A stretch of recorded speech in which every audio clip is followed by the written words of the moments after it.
Hello. How y'all doing?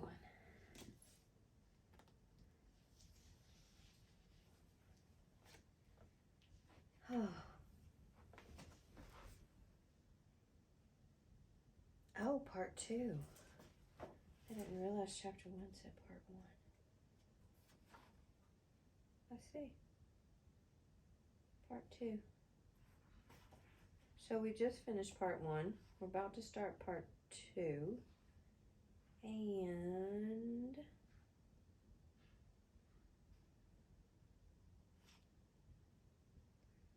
oh, there's 5 parts. Fascinating. Wait, 4 parts. Roman numerals. You're so silly. 4 parts. Got it. Cool. Part 2. Chapter 22. Okay, universe, manifest it. Let me know. Here we go. Earl's Hall. I'm guessing that's Earl's Hall because he's an Earl. And also everything I looked up, because I was like, okay, let me show y'all.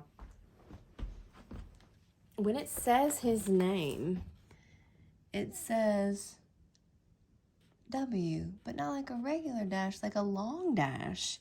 And everything, like I looked up today, I was like, why does it say W with a dash? Like, did she have somebody's name? And like she had to change it, they had to change it because it was calling somebody out, or I don't know. But everything I found was just like Mr. W, Earl W, or whatever they call him, Earl of W. I guess we don't see, but that's when I say W, that's it, literally just a W with that long dash. All right. The next morning, after breakfast, Joe put Merrylegs into the mistress's low chaise to take him to the vicarage. He came first and said good-bye to us, and Merrylegs neighed to us from the yard. Then John put the saddle on Ginger and the leading rein on me, and rode us across the country about 15 miles to Earl's Hall Park, where the Earl of W lived. There was a very fine house and a great deal of stabling. We went into the yard through a stone gateway, and John asked for Mr. York. It was some time before he came. He was a fine-looking, middle-aged man, and his voice said at once that he expected to be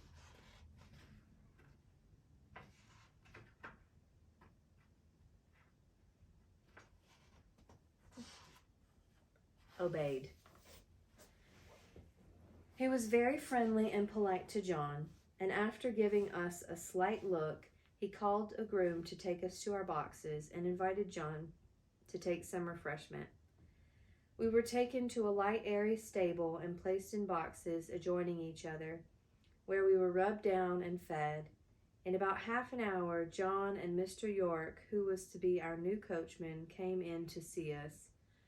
Now, Mr. Manley, he said, after carefully looking at us both, I can see no fault in these horses, but we all know that horses have their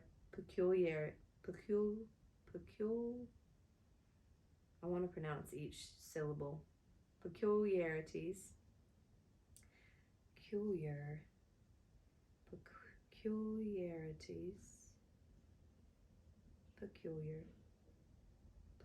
Peculiarities, that's what I'm going to go with, as well as men, and that sometimes they need different treatment.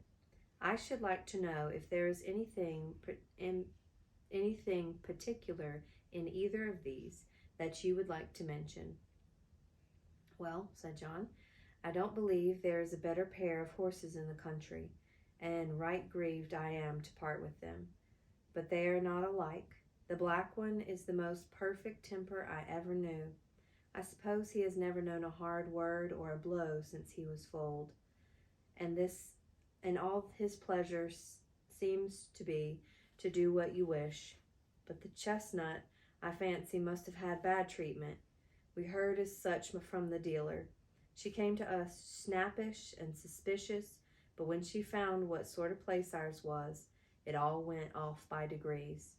For 3 years I have never seen the smallest sign of temper, and if she is well treated, there is not a better, more willing animal than she is. But she is naturally a more irritable constitution than the black horse.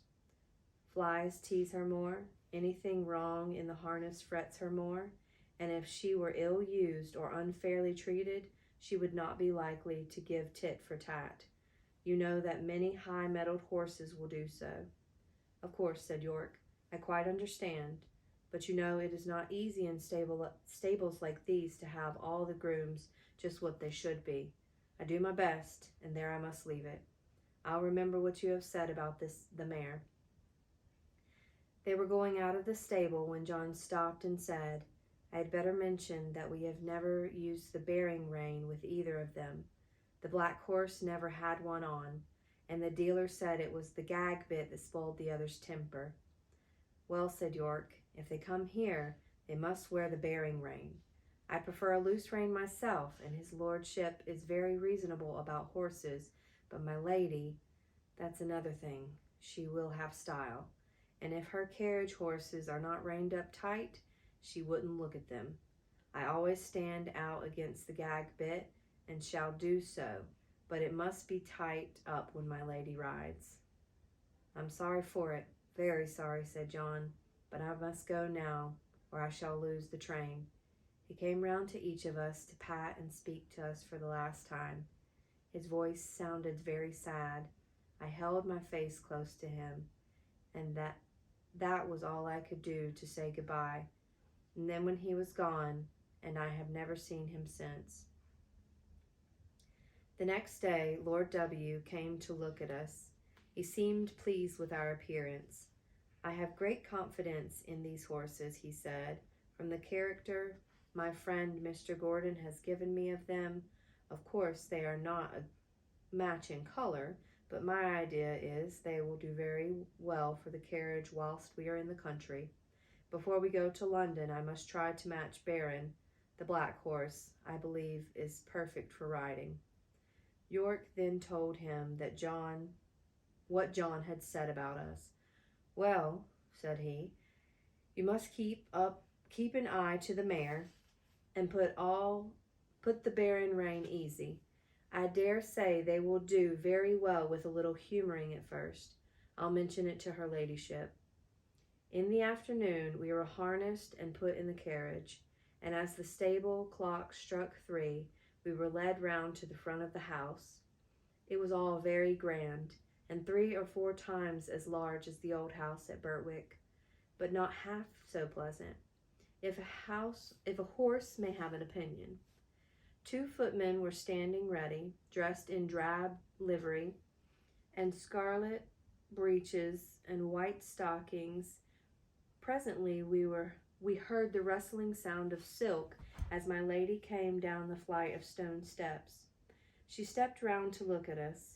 She was a tall, proud-looking woman, and did not seem pleased about something, but she said nothing and got into the carriage. This was the first time of wearing a bearing rein, and I must say, though it certainly was a nuisance not to be able to get my head down now and then, it did not pull my head higher than I was accustomed to carry it. I felt anxious about Ginger, but she seemed to be quiet and content. The next day, at 3 o'clock, we were again at the door, and the footman as before. We heard the silk dress rustle, and the lady came down the steps, and in an imperious voice she said, York, you must put those horses' heads higher. They are not fit to be seen.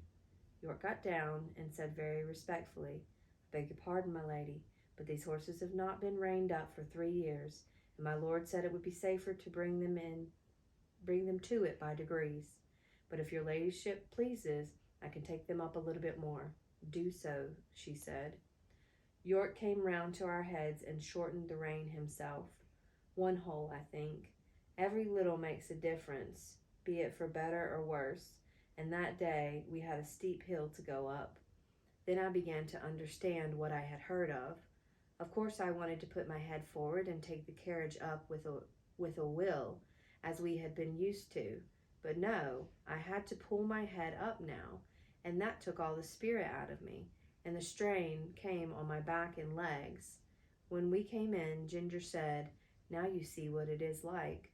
But this is not so bad, and if it does not get much worse than this, I shall say nothing about it, for we are very well treated here. But if they strain me up tight, why, let 'em look out. I can't bear it, and I won't." Day by day, hole by hole, our bearing reins were shortened, and instead of looking forward with pleasure to have my harness put on as I used to do, I began to dread it. Ginger, too, seemed restless, though she said very little. At last I thought the worst was over.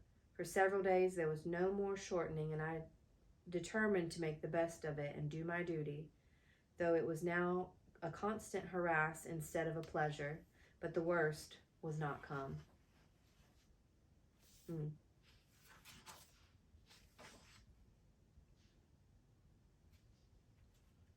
Chapter 23. A Strike for Liberty. One day my lady came down later than usual, and the silk rustled more than ever. "Drive to the Duchess of B's." Again with the dash, I don't know. She said, and then after a pause, "Are you never going to get those horses' heads up, York? Raise them at once, and let us have no more of this humoring and nonsense." York came to me first, whilst the groom stood at Ginger's head. He drew my head back and fixed the reins so tight that it was almost intolerable. Then he went to Ginger, who was impatiently jerking her head up and down against the bit, as was her way now. She had a good idea of what was coming, and the moment York took the rein off the terret, in order to shorten it, she took her opportunity and reared up so suddenly that York had his nose roughly hit and his hat knocked off. The groom was nearly thrown off his legs. At once they both flew to her head, but she was a match for them, and went on plunging, rearing, and kicking in a most desperate manner. At last she kicked right over the carriage pole and fell down, after giving me a severe blow on my near quarter.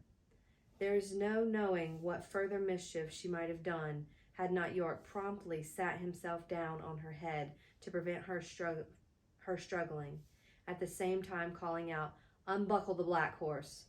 Run for the winch and unscrew the carriage pole. Cut the terrace here. Somebody, if you can't unhitch it." One of the footmen ran for the winch, and another brought a knife from the house. The groom soon set me free from Ginger and the carriage, and led me to my box. He just turned me in as I was, and ran back to York. I was much excited by what had happened, and if I had ever been used or kicked or rear, I was much excited by what had happened, and if I had ever been used to kick or rear, I am sure I should have done it then. But I never had, and there I stood angry, sore in my leg, my head still strained up to the terret on the saddle, and no power to get it down. I was very miserable, and I felt much inclined to kick the first person who came near me.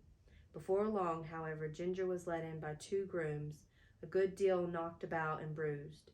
York came with her and gave his orders, and then came to look at me. In a moment he let my head down.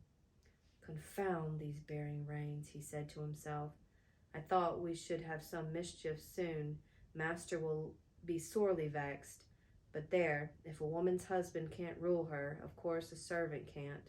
So I wash my hands of it, and if she can't get to the Duchess garden party, I can't help it." Don't know about a woman being ruled by her husband, but she definitely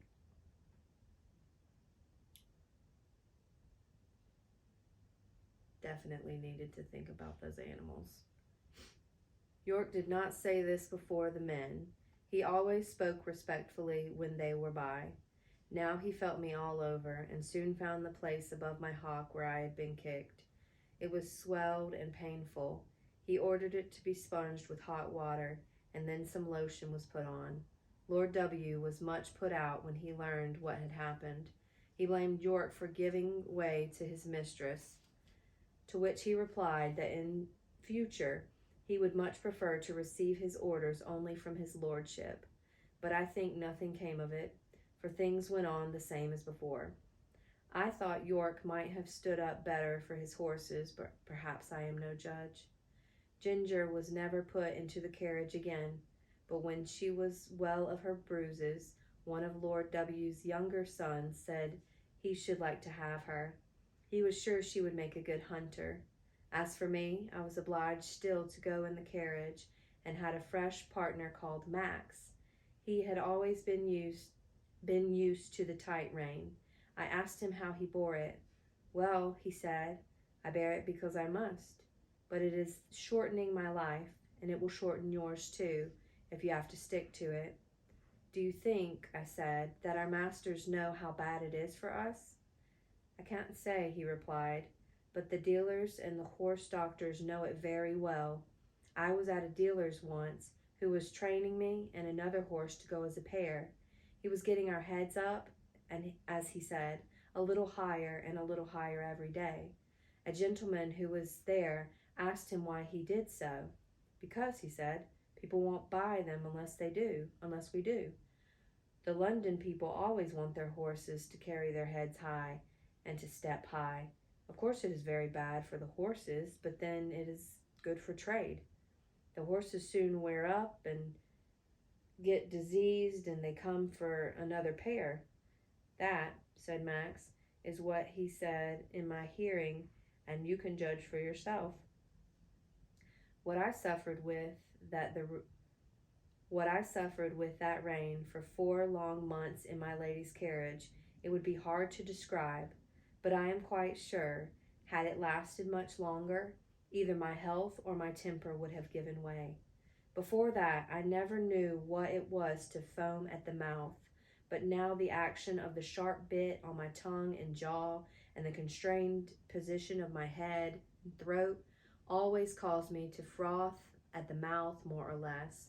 Some people think it is very fine to see this, and say, what fine-spirited creatures, but it is just as unnatural for horses as for men to foam at the mouth. It is a sure sign of some discomfort, and should be attended to. Besides this, there was a pressure on my windpipe, which often made my breathing very uncomfortable. When I returned from my work, my neck and chest were strained and painful, my mouth and tongue tender, and I felt worn and depressed. In my old home, I always knew that John and my master were my friends, but here, although in many ways I was well treated, I had no friend. York might have known, and very likely did know, how that rein harassed me, but I suppose he took it as a matter of course and could not be helped. At any rate, nothing was done to relieve me. Go to the pictures.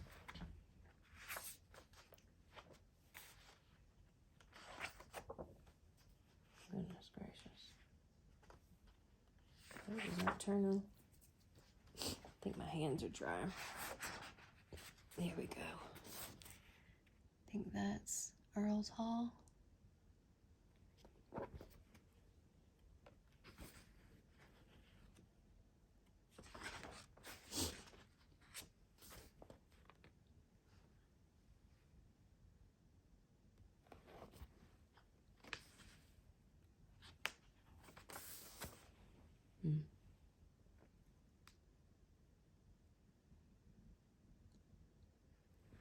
Can't imagine what pain that would have been to be tied up with this and then still be forced to do hard labor.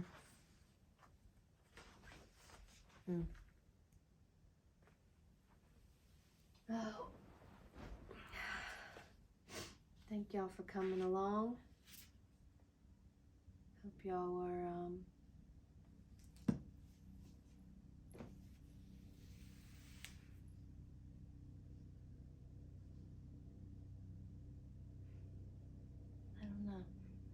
I just hope the best for you. Hope life is good for you right now. If it's not, I hope it will be soon. Much love. Much love to all of you.